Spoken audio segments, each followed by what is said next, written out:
நீங்கள் ஒருபோதும் யோசித்ததுண்டா, நாம் ஏன் மீண்டும் பிறக்கிறோம் என்று? ஆன்மா இந்த உலகிற்கு மீண்டும் வந்து பல உடல்களை எடுத்துக்கொண்டு பிறகு மரணத்திற்கு பிறகு திரும்ப வேண்டியதாக இருக்கிறது. பரமஹம்ச யோகானந்தா அவர்களின்படி பிறப்பு என்பது ஒரு சீரற்ற நிகழ்வு அல்லது விதியின் விளையாட்டு அல்ல. இது நமது கர்மாக்கள், ஆசைகள் மற்றும் உள்ளார்ந்த பழக்க வழக்கங்களின் விளைவாகும். ஆன்மா முழுமையாக பரிசுத்தமாகி தெய்வத்துடன் முழுமையாக ஒன்றிணைந்து விடும் வரை அது மீண்டும் மீண்டும் பிறக்க வேண்டியிருக்கிறது. பிறப்பின் காரணம் முக்கியமாக 3 பந்தங்களுடன் தொடர்புடையது: கர்மா, நிறைவேறாத ஆசைகள் மற்றும் பொருட்களாலான உலகின் ஈர்ப்பு. ஒவ்வொரு பிறவியும் ஆன்மாவுக்கு கற்றுக்கொள்வதற்கும் வளர்வதற்கும் புதிய வாய்ப்பை அளிக்கிறது.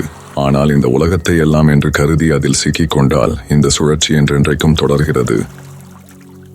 யோகானந்தர் கூறுகிறார், ஆன்மா அதன் பிறவியின் உண்மையான காரணங்களை புரிந்து கொள்ளாமல் மீட்சியின் நோக்கில் நகராமல் சுதந்திரமாக இருக்க முடியாது. பரமஹம்ச யோகானந்தர் தனது ஆன்மீக அறிவில் தெளிவாக கூறியுள்ளார், ஒவ்வொரு மனிதரும் தமது செயல்களின் விளைவுகளை தவறாமல் அனுபவிக்கிறார்கள். இந்த பிரபஞ்சம் ஆழமான சமநிலை சட்டத்தால் ஆளப்படுகிறது. இதை நாம் சமநிலை சட்டம் என்று அறிவோம். கர்மாவின் கொள்கை இந்த விதி முற்றிலும் நியாயமானது மற்றும் எவரிடமும் பாகுபாடு காட்டாது என கூறுகிறது. யோகானந்தர் விளக்குகிறார், நாம் யோசிப்பதும் பேசுவதும் செய்வதும் எல்லாம் ஆற்றலின் வடிவில் பிரபஞ்சத்தில் சேமிக்கப்படுகிறது. நேரம் வந்தபோது அதன் பலன்களை நாமே பெறுகிறோம். முந்தைய பிறவிகளின் செயல்கள் நமது தற்போதைய வாழ்க்கையையும் பாதிக்கின்றன. ஒருவர் பிறப்பிலிருந்து சுகங்கள் அல்லது துன்பங்களை அனுபவித்து வந்தால் அது அவரது முந்தைய பிறவியின் செயல்களின் விளைவாகும். ஆன்மா இந்த கர்ம சுழற்சியில் பிறவியிலிருந்து பிறவிக்கு சிக்கிக்கொண்டே இருக்கும். முழுமையான தெய்வீக அறிவை அடைந்து மோட்சம் அல்லது கடவுளுடன் ஒன்றிணைவதை அடையும் வரை. அவர் மேலும் சொன்னது, தீய செயல்கள் இந்த வாழ்க்கையையும் அடுத்த பிறவியையும் ஆன்மா போராட வேண்டிய நிலைக்கு கொண்டு செல்லும். ஆனால் ஒருவர் உண்மையான பக்தி, தியானம், சேவை பாதையை பின்பற்றினால் கெட்ட செயல்களின் விளைவுகளை குறைத்து ஆன்மீக விடுதலையின் நோக்கில் முன்னேற முடியும். யோகானந்தாவின் செய்தி என்னவென்றால், நமது செயல்களை பற்றிய விழிப்புணர்வுடன் இருக்க வேண்டும் என்பதே.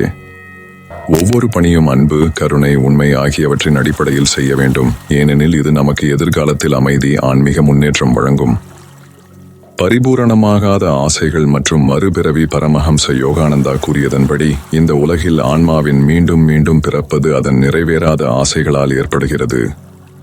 ஒரு மனிதனுக்கு பொருட்சார் இன்பங்கள், செல்வம், மரியாதை மற்றும் பிற உலகியலான பொருட்களுக்கான ஆசை இருக்கும் வரை அவன் முக்தியை அடைய முடியாது. இந்த ஆசைகள் ஆன்மாவை இவ்வுலகில் கட்டி மறுபிறவி பெற வைக்கின்றன. ஒவ்வொரு மனிதனும் தனது வாழ்க்கையில் ஏதோ ஒன்றை விரும்புகிறான்: செல்வம், புகழ், காதல், அதிகாரம் அல்லது பிற பொருட்பூர்வ இன்பங்கள். ஆனால் இந்த ஆசைகள் நிறைவேறாத போது அவை மனதில் ஆழமான கண்ணோட்டத்தை விடுகின்றன.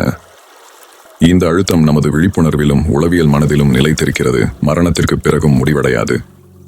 அதன் விளைவாக அந்த ஆசைகளை நிறைவேற்றுவதற்காக ஆன்மா புதிய உடலில் மறுபிறவி எடுக்க வேண்டியிருக்கும். இந்த சுழற்சி ஆன்மா ஆசைகளிலிருந்து முழுமையாக விடுபடும் வரை தொடர்கிறது. பரமஹம்ச யோகானந்தர் மேலும் விளக்கினார், பொருட்களுக்கான ஆசைகள் மட்டுமின்றி ஆன்மீக வளர்ச்சியின் முழுமையற்ற சாதனையும் மறுபிறவியை ஏற்படுத்தக்கூடும். ஒருவர் கடவுளை தேடும் முயற்சிகளை முழுமையாக நிறைவேற்றாமல் விட்டுவிட்டால் அந்த ஆன்மா மீண்டும் பிறக்கிறது. அப்பொழுதுதான் அந்த சாதனையை முடிக்க முடியும். அவர் நம் ஆசைகளை கட்டுப்படுத்தி சிந்தனையை பொருட்களிலிருந்து விலக்கி கடவுளின் பக்கம் திருப்ப வேண்டும் என கற்றார். ஒரு மனிதன் தனது ஆசைகளை வென்று தெய்வத்துடன் இணைவதற்காக விரும்பினால் அப்பொழுதுதான் அவன் பிறப்பு மற்றும் இறப்பு சுழற்சியிலிருந்து விடுபட்டு மோட்சத்தை அடைய முடியும்.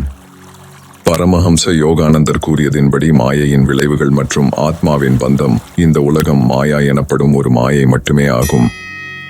மாயை என்பது ஆத்மாவை பொருட்களாலான உலகில் சிக்க வைத்து அதை நிஜம் என ஏற்க வைக்கும் சக்தியாகும். உண்மையில் இந்த உலகம் தற்காலிகமானது மற்றும் மாறிக்கொண்டே இருக்கும் இடம். ஆனால் ஆன்மா இதை நிலையானதாக கருதி அதில் சந்தோஷமும் அமைதியையும் தேடத் தொடங்குகிறது. இந்த மாயை ஆன்மாவை மீண்டும் மீண்டும் பிறக்க வைக்கிறது. மாயையின் தாக்கத்தால் மனிதன் தன்னை ஒரு இறந்து போகும் உடலாக மட்டுமில்லாமல் ஒரு நித்திய ஆன்மாவாக மறந்து விடுகிறான். இந்த மாயை அவரை செல்வம், புகழ், உறவுகள் மற்றும் உலகியலான இன்பங்களில் சிக்க வைக்கிறது. ஒரு மனிதர் இந்த விஷயங்களை வாழ்க்கையின் இறுதி இலக்காக கருதும் போது அவர் தனது உண்மையான இயல்பிலிருந்து விலகுகிறார். மரணத்திற்கு பிறகும் அவரது ஆசைகள் மற்றும் உணர்வுகள் முடிவடையாது. ஆனால் அவற்றை நிறைவேற்றுவதற்காக ஆன்மா மீண்டும் பிறக்க வேண்டும். மாயாவின் தாக்கத்திலிருந்து தப்பிக்க ஒரே வழி ஆன்ம சாட்சாத்காரத்தை அடைவதே என யோகானந்தா விளக்குகிறார். மனிதன் தியானம் மற்றும் சத்சங்கத்தின் மூலம் கடவுளை அறிய முயற்சிக்கும் போது அவன் தத்ரீஜமாக மாயை விட்டு வெளிவரத் துவங்குகிறான். அவனது விழிப்புணர்வு உயர்ந்த நிலையை அடைந்த போது இந்த பொருட்களாலான உலகத்தை நாடகமாக காணத் துவங்கி அதிலிருந்து பிரிய வேண்டும் என்ற ஆசை எழுகிறது. ஆன்மா மாயையின் தாக்கத்தில் இருந்து முழுமையாக விடுபட்டு தனது மகிழ்ச்சியை கடவுளில் மட்டுமே காணத் தொடங்கும் போது அது பிறப்பு மற்றும் இறப்பு சுழற்சியில் இருந்து விடுதலை பெறுகிறது. இதுவே உண்மையான முக்தி. இதில் ஆன்மா தனது நித்திய வடிவத்தை உணர்ந்து உண்மையான மகிழ்ச்சி, அமைதியை அடைகிறது. பரமஹம்ச யோகா படி ஆத்ம உணர்வு மற்றும் மறுபிறவியை பற்றிய முழுமையற்ற ஆன்மீக பயணம் வாழ்க்கையின் இறுதி இலக்கு ஆத்ம உணர்வாகவே உள்ளது. ஆத்ம அறிவு என்பது உங்கள் உண்மையான இயல்பை அறிதல். நாங்கள் இந்த உடலே அல்ல, ஆனால் கடவுளின் ஒரு பகுதியாகிய நமது தூய நித்திய ஆன்மாவாகும் என்பதை புரிந்து கொள்வது. ஒரு மனிதன் இந்த அறிவை முழுமையாக அடையாமல் இருப்பவரை அவரது ஆன்மீக பயணம் முழுமையடையாமல் இருக்கும் மற்றும் அவர் அதை புதிய பிறவியில் தொடர வேண்டியிருக்கும். பலர் ஆன்மீக பாதையை பின்பற்ற முயற்சிக்கிறார்கள், ஆனால் பல தடைகள் காரணமாக அவர்கள் தன்னை முழுமையாக உணர முடியவில்லை. உலக கவர்ச்சிகள், செல்வ ஆசைகள், அகம்பாவம், சோம்பல் ஆகியவை அவர்களை உண்மை அறிவிலிருந்து திசை திருப்புகின்றன. ஒரு மனிதன் இந்த பிறவியில் சாதனையை தொடங்கினால் அதை முடிக்க முடியாவிட்டால் அவனது ஆன்மா அடுத்த பிறவியில் அதே நிலைமையில் மீண்டும் தொடங்குகிறது. இதுவே சிலருக்கு பிறவியில் இருந்தே ஆன்மீக நோக்கம் இருப்பதற்கான முக்கிய காரணமாகும். இது அவர்களின் முந்தைய பிறவியின் சாதனையின் விளைவாகும். யோகானந்தர் மேலும் கூறியதாவது, ஆழமான சாதனைகள், தியானம் மற்றும் கடவுளை இடையறாது நினைவில் கொள்ளுதல் தான் ஆத்ம சாட்சாத்துக்காரத்தை அடைய அவசியம்.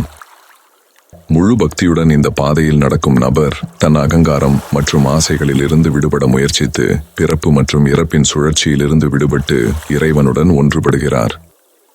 ஆனால் இந்த அனுபவம் முழுமையாக நிறைவடையும் வரை ஆன்மா மீண்டும் மீண்டும் பிறக்க வேண்டும். இதனால் அது தனது முழுமையற்ற பயணத்தை நிறைவு செய்து பரமானந்த நிலையை அடைய முடியும். பரமஹம்ச யோகானந்தா கூறுவதற்கிணங்க ஒவ்வொரு மனிதரும் தமக்கு பிறந்த முந்தைய பிறவிகளின் சன்ஸ்காரங்கள், ஆசைகள், பழக்கங்கள் மற்றும் கர்மாக்களை தம்முடன் கொண்டு வருகிறார்கள். இந்த சன்ஸ்காரங்கள் அவர்களின் அடுத்த பிறப்பு எப்படி இருக்கும், அவர்களுக்கு என்ன அனுபவங்கள் கிடைக்கும், அவர்களின் இயல்பே என்ன என்பதை குறிக்கின்றன. இது இயற்கையின் விளைவாகும். நாம் எதை சேர்த்திருக்கிறோமோ அதுவே நம் தற்போதைய மற்றும் எதிர்கால சூழ்நிலைகளை தீர்மானிக்கின்றது என்ற உறுதியான விதிமுறைகள் உள்ளன. ஒரு நபர் ஒரு குறிப்பிட்ட பழக்கம் அல்லது விருப்பத்தை மீண்டும் மீண்டும் மீண்டும் செய்யும்போது அது அவரது மனதில் ஆழமான பாதிப்பை ஏற்படுத்துகிறது. அவன் ஒரு சிந்தனை மற்றும் செயல்களை தொடர்ந்து பின்பற்றினால் அதே உணர்வுகள் மற்றும் ஆசைகள் அவனது ஆன்மாவுடன் அடுத்த பிறவிக்கும் செல்கின்றன. உதாரணமாக, ஒரு நபர் தனது முந்தைய பிறவியில் கருணையுடன் தானம் செய்திருந்தால் அடுத்த பிறவியிலும் அவனுக்கு இந்த பண்புகள் இயல்பாகவே தோன்றும்.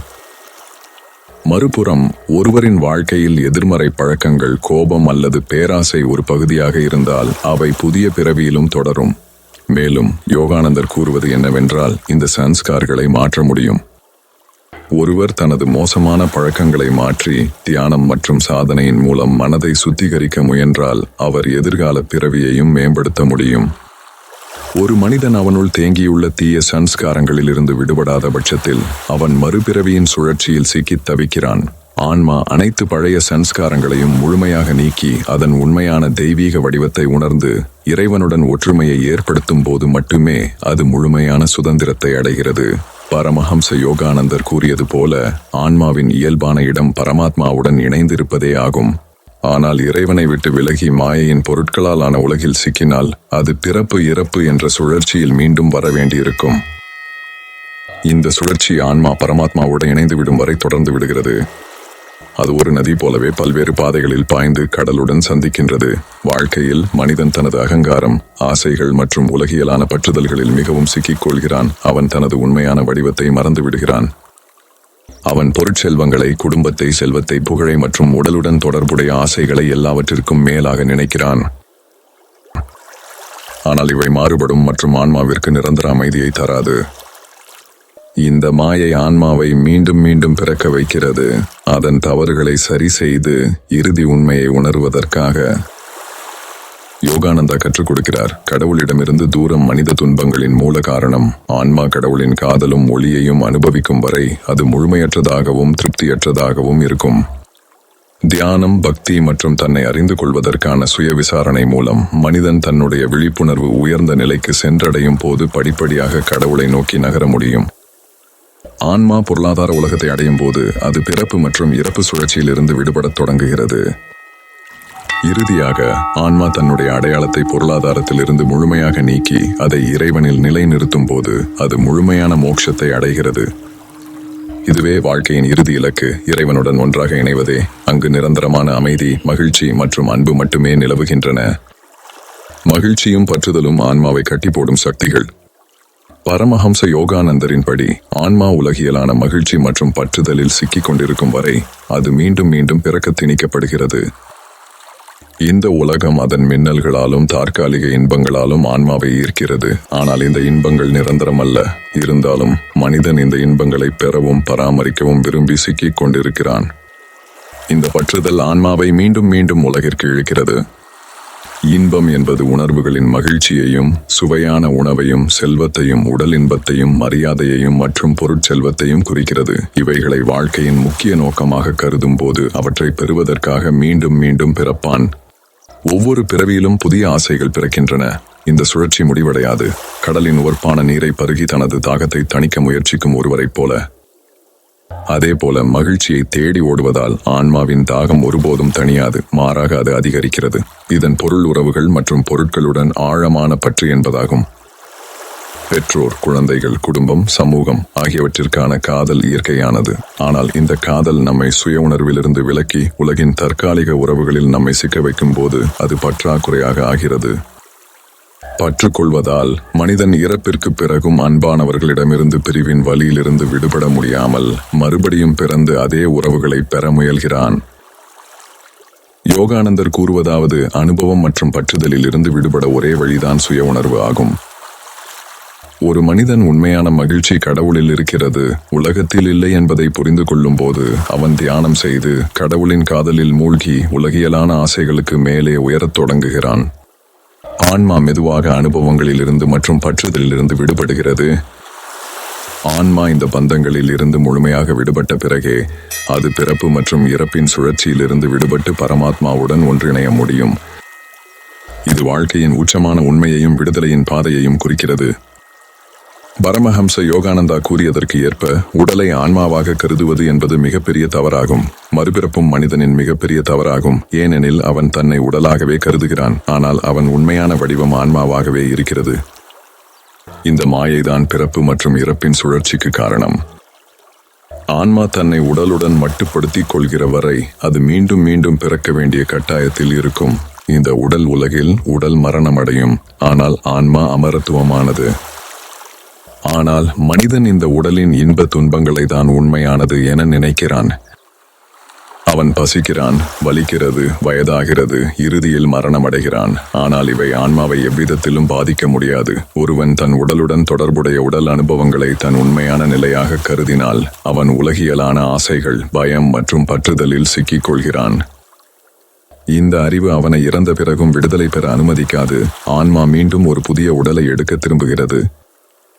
யோகானந்தர் சொல்கிறார், ஆன்மா உண்மையான வடிவத்தை உணர்ந்தால்தான் இந்த சுழற்சியில் இருந்து விடுபட முடியும். தியானம், யோகா மற்றும் சுய பகுத்தறிவின் மூலம் ஒருவர் தாம் ஒரு உடல் அல்ல, ஆனால் கடவுளின் ஒரு பகுதி என்பதை புரிந்து கொள்ள முடியும். எந்த பிறப்பு அல்லது இறப்பாலும் கட்டுப்படாத தூய சிந்தனை. ஆன்மா தன்னை உடலுக்கு அப்பாற்பட்டதாகவும் கடவுளுடன் இணைந்ததாகவும் உணரும் போது பிறப்பு மற்றும் இறப்பின் பந்தத்தில் இருந்து விடுபட்டு முக்தியை அடைய முடியும். இதுதான் ஆன்ம சாட்சாத்கார பாதை. ஒவ்வொருவரும் வாழ்க்கையில் ஏற்க வேண்டும். பரமஹம்ச யோகானந்தா கூறியது போல பிறப்பு என்பது பந்தம் மட்டுமல்ல, ஆன்மாவுக்கு மதிப்புமிக்க வாய்ப்பு. இந்த உலகம் பள்ளி போன்றது. இங்கு ஆன்மா செயல்களிலிருந்து கற்று பிழைகளை திருத்தி ஆன்மீக வளர்ச்சி அடைகிறது. ஒவ்வொரு வாழ்க்கையும் புதிய பாடம் கற்ற வாய்ப்பு ஆன்மாவை கடவுளுக்கு அருகில் கொண்டு வருகிறது. ஒருவர் பிறப்பை மகிழ்ச்சி, துக்கத்தின் சுழற்சியாக பார்க்கிறாரானால் அதை கட்டுப்பாடாகவே கருதுகிறார். ஆனால் தன்னை வளர்ச்சியடைய ஒரு வாய்ப்பாக கருதும் நபர் ஒவ்வொரு சூழ்நிலையிலிருந்தும் ஏதாவது ஒன்றை கற்றுக்கொண்டு தனது செயல்களை மேம்படுத்த முயற்சிக்கிறார். சிரமங்களும் போராட்டங்களும் தண்டனைகள் அல்ல, ஆன்மாவை சோதித்து வலுப்படுத்தும் வழிமுறைகள். ஒருவர் அவற்றை பொறுமையுடனும் அர்ப்பணிப்புடனும் ஏற்றுக்கொண்டால் தத்ரீஜமாக மோட்சத்தின் பாதையில் முன்னேறுகிறார். யோகானந்தர் விளக்குகிறார், நம் வாழ்க்கையில் நாம் பெறும் அனுபவங்கள் நல்லவையோ கெட்டவையோ முந்தைய பிறவிகளின் செயல்களின் விளைவாகும். ஆனால் தற்போதைய வாழ்க்கையில் தியானம் மற்றும் சேவை மூலம் சரியான பாதையை ஏற்றுக்கொண்டு நம் எதிர்காலத்தை மாற்றலாம். நம்முடைய கெட்ட சன்ஸ்கார்களை நீக்குவதன் மூலம் ஆன்மாவை சுத்தமாக்கலாம். இந்த பயணம் ஆன்மாவின் பிறப்பு ஆகும். இது நம்மை மரண சுழற்சியிலிருந்து விடுவித்து மோட்சமடைய செய்கிறது. இந்த வாழ்க்கை சுகங்களை அனுபவிக்க அல்லது துன்பப்படுவதற்கான வாய்ப்பாக மட்டும் இல்லாமல் ஆன்மீக உணர்வை நோக்கி நகர வாய்ப்பாகும். சரியான பார்வையில் இதை பார்த்து ஆன்மீக விழிப்புணர்வுடன் வாழ்ந்தால் இந்த பிறப்பு நம்மை கடவுளுடன் இணைக்கும் ஒரு வழியாக மாற முடியும். விடுதலையின் பாதை தியானம், கிரியா யோகா மற்றும் பக்தியின் வழியாக உள்ளது. பரமஹம்ச யோகானந்தரின்படி ஆத்மா தனது உண்மையான வடிவத்தை அடையும் வரை பிறப்பு மற்றும் இறப்பு சுற்றத்தில் சிக்கியிருக்கிறது. ஆனால் அதிலிருந்து விடுபடுவதற்கான வழியும் கிடைக்கின்றது. தியானம், கிரியா யோகம் மற்றும் பக்தியின் வழியாக ஆன்மா தன்னை சுத்திகரித்து பரமாத்மாவை சந்திக்க முடியும். ஆன்மா முழுமையாக பரமாத்மாவுடன் ஒன்றர கலந்துவிட்டால் பிறப்பு மற்றும் இறப்பு சுழற்சியிலிருந்து வெளியேறுவதற்கான இறுதி நிலையான மோட்சத்தை அடைகிறது. தியானம் ஆன்மாவுக்குள் பயணிக்க வழி தருகிறது. ஒரு மனிதன் தனது கவனத்தை உணர்வுகளிலிருந்து மற்றும் வெளி உலகத்திலிருந்து அகற்றி உள்ளார்ந்த அமைதிக்குள் நுழைந்தால் தத்ரீஜியாக தனது உண்மையான வடிவத்தை அனுபவிக்க தொடங்குகிறார். தியானம் ஆன்மாவை உலகியலான ஆசைகள் மற்றும் மாயைகளிலிருந்து விடுவித்து கடவுளின் ஒளிக்கு கொண்டு செல்கிறது. கிரியா யோகம் என்பது யோகானந்தா மிகவும் முக்கியமானதாக விவரித்துள்ள ஒரு சிறப்பு ஆன்மீக பயிற்சியாகும். இது ஒரு பண்டைய யோகா. இது ஒரு முறையாகும். அதனால் ஒருவர் தனது உள்ளூர்ச்சியை கட்டுப்படுத்தி தனது உணர்வை ஒரு உயர்ந்த ஆன்மீக நிலைக்கு கொண்டு செல்ல முடியும். கிரியா யோகாவை பயிற்சி செய்வதன் மூலம் ஆன்மா தத்ரீஜமாக பொருளாதார உலகத்தை விடிந்து தெய்வீக உணர்வின் புனிதத்தில் நுழைகிறது. பக்தியின் பாதை காதலும் முழுமையான அர்ப்பணிப்பும் அடிப்படையாக கொண்டதாகும். ஒரு மனிதன் தனது அகங்காரத்தை விட்டுவிட்டு முழு நம்பிக்கையுடனும் அன்புடனும் கடவுளை வழிபட்டால் அவரது மனம் தூய்மையாகிறது. உண்மையான பக்தியில் சுயநலமில்லை, கடவுளுடன் ஒன்றுபட வேண்டும் என்ற விருப்பம் மட்டுமே உள்ளது. இந்த அன்பே ஆன்மாவை கடவுளுடன் இணைக்க எளிய மற்றும் சிறந்த வழியாகும். யோகானந்தர் கூறுகிறார், தியானம், கிரியா யோகா மற்றும் பக்தி ஆகிய 3 வழிகளையும் முறையாக பயிற்சி செய்தால் ஆன்மா பிறப்பு மற்றும் இறப்பு என்ற பந்தத்தில் இருந்து விடுபட முடியும். ஆன்மா முழுமையாக கடவுளுக்கு அர்ப்பணிக்கப்படும் போது மற்றும் தனித்துவ உணர்வை நீக்கும் போது அது முழுமையான விடுதலையை அடைந்து பரமானந்தத்தில் நிலை பெறும். இதுதான் ஒவ்வொரு ஆத்மாவும் ஏற்க வேண்டிய மோட்ச பாதை. நிச்சயமாக நாம் பிறப்பு மற்றும் இறப்பு என்ற சுழற்சியிலிருந்து விடுபட முடியும். பரமஹம்ச யோகானந்தரின்படி தியானம், கிரியா யோகம் மற்றும் பக்தியின் மூலம் ஆன்மா அதன் உண்மையான வடிவத்தை உணர முடியும் மற்றும் கடவுளுடன் இணைந்துவிட முடியும். இந்த உலகத்தின் பந்தங்களில் இருந்து விடுபட்டு நம்முடைய கர்மாக்களை சுத்திகரித்து உலகியலான ஆசைகளை மீறி கடவுளை நோக்கி நகரும் போது மட்டுமே நாம் இந்த சுழற்சியிலிருந்து விடுபட முடியும். இந்த வீடியோ உங்களுக்கு பயனுள்ளதாக இருந்தால் கருத்துக்களில் உங்கள் எண்ணங்களை பகிர்ந்து கொள்ளவும் மற்றும் இந்த செய்தியை மற்றவர்களுக்கு பரப்பவும். இந்த மாதிரி ஆழமான ஆன்மீக மற்றும் உந்துதலான வீடியோக்களுக்கு சந்தாதாரராக சேருங்கள்.